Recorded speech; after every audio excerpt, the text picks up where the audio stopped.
All right, I want to continue this same line of discussion with the former FBI Assistant Director, Danny Coulson, who essentially, you're looking at the fact, Danny, that Comey could have done more, but did not.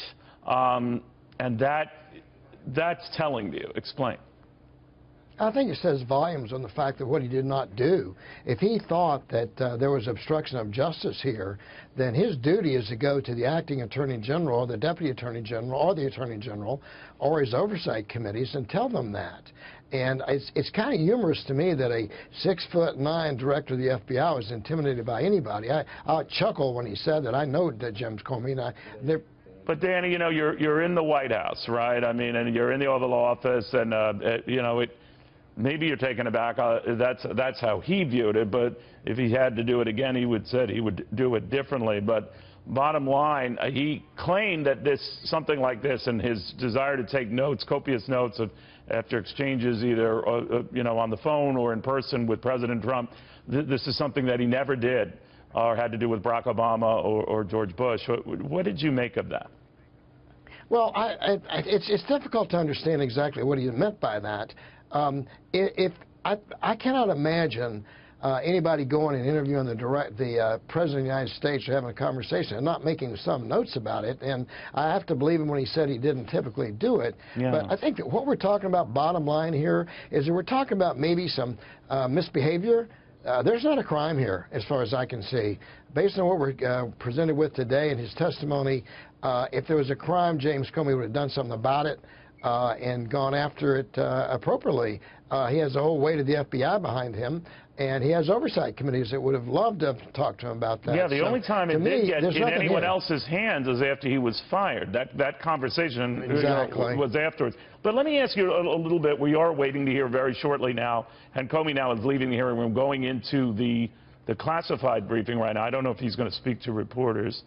Any audio coming from that, guys? No, he's gone. You're right, Danny. He is a very tall guy. There's intent and then something that borders on impeachable offense.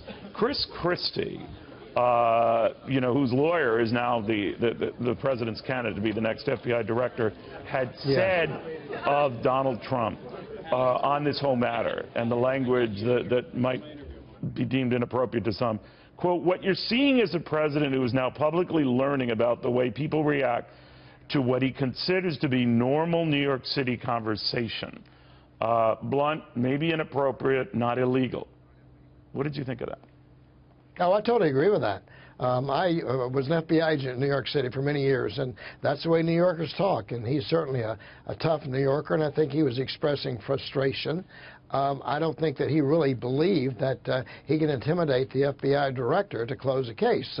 First of all, the agents would rise up if that happened, and he's got to know that. So I think Chris Christie, and I don't normally agree with him, but I think in this case he's right on the mark.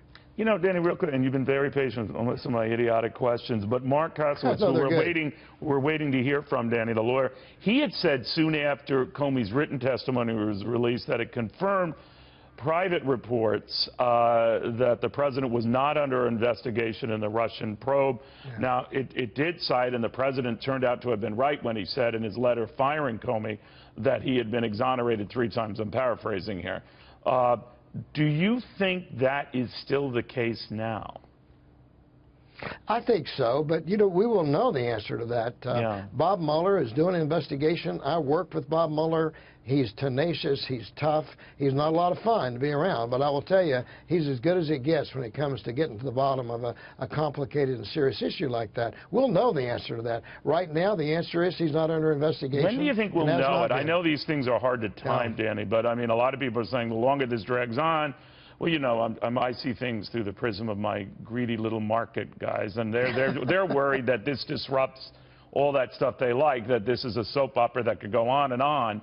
What's your gut telling you?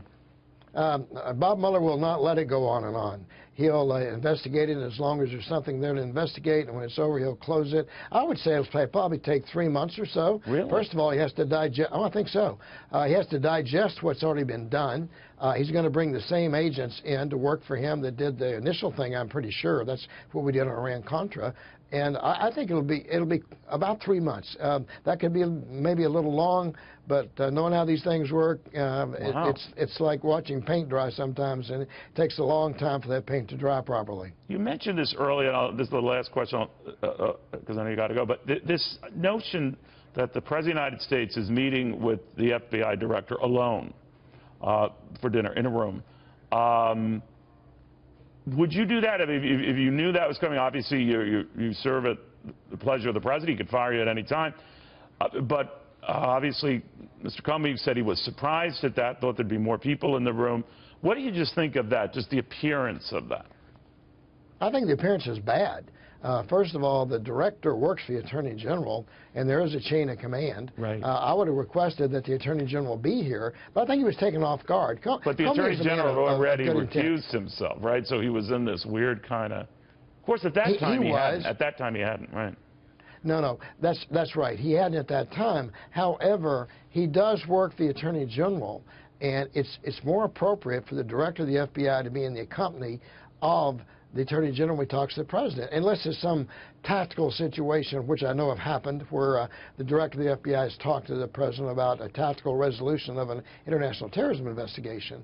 But other than that, I don't see a reason for it to be a private conversation, very frankly. We need to keep the FBI independent, and that's really, really important. You know, it might be the sleeper story here. By the way, I lied. It wasn't my last question. This other issue that okay. might have motivated the multiple briefings that Director Comey had at the time on the whole email scandal with Hillary Clinton, that the genesis for a lot of that might have been with the Justice Department saying, treat this as a matter, not an investigation, and he recoiled at that.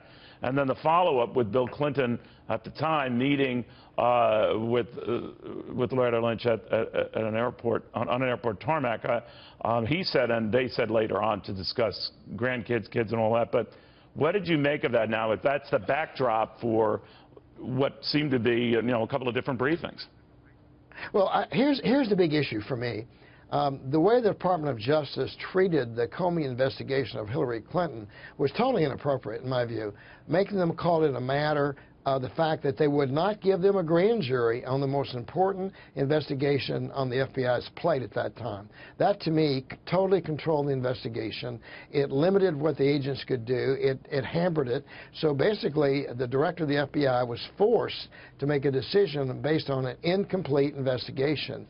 There's only one way to manipulate the FBI, and that's through the Department of Justice cutting their water off, frankly. All right. So on that matter, and on this matter, anything that gets resurrected or drawn out again, in other words, that hints of this neither going away, that they both sort of get re-fired up. They do, and remember, it's politics. We saw it today. Yeah. Beautiful politics. That's why you guys were there, and that's why I watched. All right, Danny, thank you very much. Good stuff.